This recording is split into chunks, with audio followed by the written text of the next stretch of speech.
Hey everybody, it's Brock and we got a brand new episode of All About. Today we're doing a deep dive into the world of Aiptasia.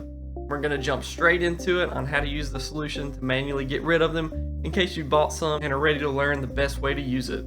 There are a lot of different solutions you can buy, but each really does about the same thing: Aiptasia X, F-Aiptasia. Today we have on hand Aiptasia Away. We'll go ahead and open it up. It comes with our solution, it comes with our syringe. Directions are pretty straightforward. Shake it well, turn off the flow, feed it to the anemones, and do a water change afterwards. So let's give it a shake and get some in the syringe.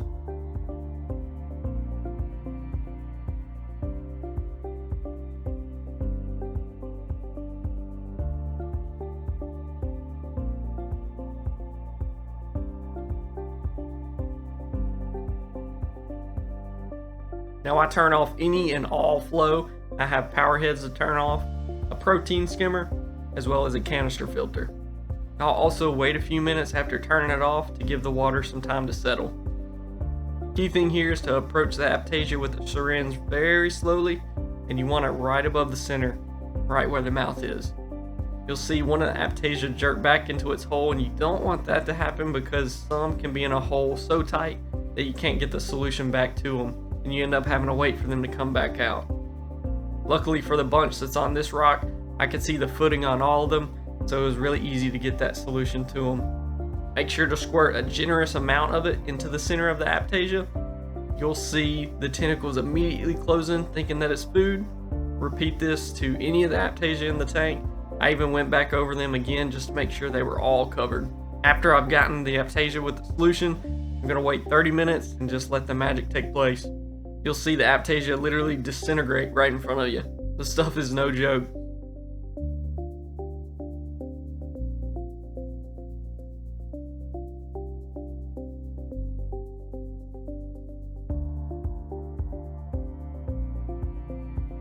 Now I've waited my 30 minutes. It's time to suck out the solution that is left over.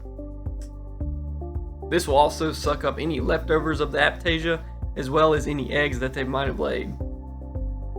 I'll take the siphon off my tube and it'll act as a vacuum to suck that solution out. I don't want that stuff floating around the tank after turning the power heads back on. That can cause issues with other corals if they try to eat it, and also pieces of the Aiptasia that float around the tank they could grab on and start growing again. Now I usually do my 20% water change after doing a cleaning with Aiptasia X. That way I just know I've got as much of it out there as I can. And there you have it. You did it. You got rid of one of the most annoying and damaging hitchhikers you can run into in the saltwater hobby. Now if you want to stick around, we'll talk about how they ended up in the tank, other ways to get rid of them naturally, and how to avoid them getting back into your display. So, you can ask me now, Brock, how did you let these Aiptasia get into the tank? You can't tell, this circular rock is actually a frag plug. I bought this plug that had some really pretty purple zoas on it. Looked great in the shop, looked great in my tank for the first couple of weeks, but then I started noticing the zoas were staying closed up. And after a short amount of time, it was like they had completely disappeared. Then I realized there was a ton of tiny little Aiptasia covering the plug. That's one of the many ways they end up in your tank, is from live rock or plugs that you purchase. It's also one of the best preventatives is checking those rocks before they go into your tank. Now these Aiptasia can be in tiny little holes and also microscopic size, so it's really impossible to catch all of them every time. They're going to end up in your tank at some point, not to mention their eggs can be carried on something as small as a little hermit crab shell. So they're going to end up there. Now you can figure out how to get rid of them. So what about some natural ways? You'll want to put a predator in the tank that's going to eat them. The first one we got is the Aiptasia eating filefish. This dude is by far one of the most productive ones in the list because 9 times out of 10, the only thing they want to eat is that Aiptasia. So if you have a tank that's just absolutely covered, you could go this route. But what's the downside? It can be hard to get this fish to eat anything else, so you have to make a decision of, do I find more Aiptasia to add to the tank so we can eat them and stay? Or do I move them to another tank with Aiptasia? When I worked at the shop, we'd have some that just rotated around the tanks eating Aiptasia. Once the tank was clear, we'd have to move them to the next because we could never get them to eat something. But you can still find some every once in a while that will end up eating, mysis shrimp, your normal flakes and whatnot. But most cases that I've seen, they really only want those Aiptasias. Another predator you can get is the peppermint shrimp. These are usually fairly cheap, and they do well against the Aiptasia, one of the main sources of their nutrition. Now in the tank setting, what are some of the downsides? I've seen peppermint shrimp that just wanted to eat leftovers that your fish didn't eat, so they are too full to eat the Aiptasia. People will want to bring them back because they just would not go after their other stuff, but it was because they were getting full on all the other food that was in the tank. I've also seen peppermint shrimp, when they run out of Aiptasia to eat, they'll start looking for other corals, like polyp corals in the tank, and start eating on those, which would just not be good. So you do have to watch out for that. Another natural predator is the copperband butterfly fish. This is one beautiful fish that can take down some Aiptasia, especially with that long nose. It's going to help them get in those tight spots to eat up any and all of those Aiptasia. Copperbands get big though, up to 8 inches long, so you want to make sure you're putting them in a tank that's going to house their activeness. They're very hyper fish, and they're going to get big. The other kind of downside to them is they can be very picky eaters, so once they run out of those Aiptasia, sometimes they don't eat the other food you're feeding your fish. If you're feeding flakes, pellets, even frozen food, sometimes they don't want to go after it, so that can be kind of tricky. The other thing is they might go after your other anemones, so beware if you have anemones that you actually like if you have some bulb anemones, long tentacles, they might see those as snacks too.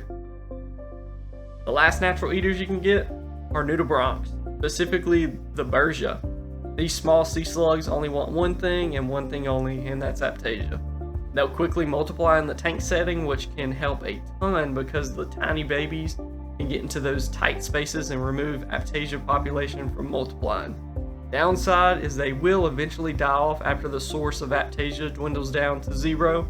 At that point you can try to move them to a new tank, or if they do end up dying off, just make sure to keep up with your water changes so that no spike occurs. Now what's another way to manually remove them? I don't recommend this route, but I see plenty of people do it. They will take a skewer or some small tweezers and basically try to stab or pull the anemone out of the tank completely. So why don't I recommend this is when you stress an Aiptasia, one of their last resort moves is to release eggs that will just spread throughout the tank. So you might think, okay, I got the one Aiptasia out, but a month later you're seeing 15 of them around the tank and you're thinking, how did these get here? Also, if you don't get the entire Aiptasia out, pieces of it that break off can float to another area of the tank and regrow. Even just small tentacles or small pieces of the base, it's nuts how little they need to regrow in the tank. They are resilient.